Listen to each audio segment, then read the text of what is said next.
Welcome to Desert Sports Live. I'm Albert Velarde. And I'm Stephen Parks.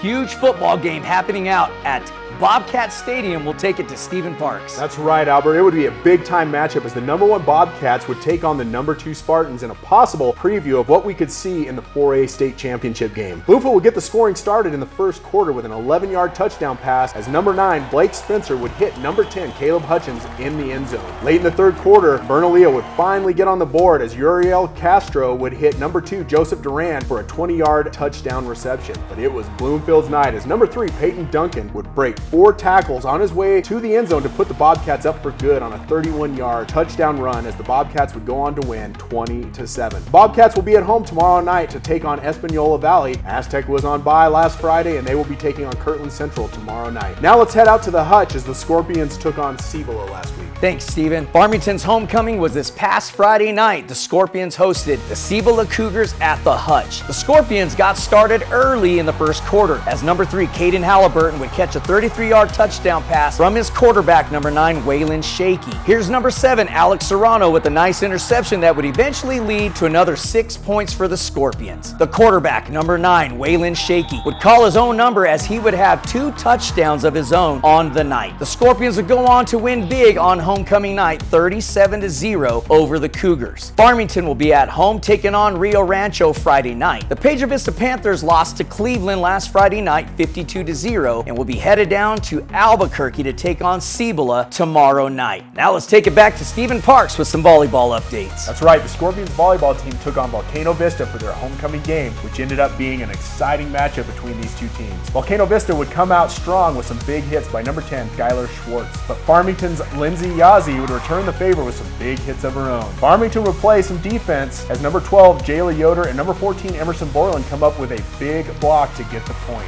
Every set was a back and forth battle coming down to the wire as it was 1-1 after the first 2 sets, but the Hawks were able to edge Farmington out, winning the match 3-1. Now let's take it out to the soccer field to see what's happening. Thank you, Stephen. The regular season is coming to a close as all of the 4A San Juan County teams wrapped up their district play this evening and will now prepare for Selection Sunday for the state playoffs. Farmington and Pedro Vista will close out district play with their crosstown rival bragging rights game on the 26th at 9 a.m. for the girls at Pedro Vista High School and 11 a.m. at Farmington High School, the Hutch, for the boys. Here's upcoming volleyball games in the Four Corners region. Farmington takes on Cleveland, Aztec will be at Bloomfield, and Kirtland will take on Shiprock. This will conclude our weekly segment. Thank you for watching. This has been brought to you by KOBF TV and Desert Sports Live.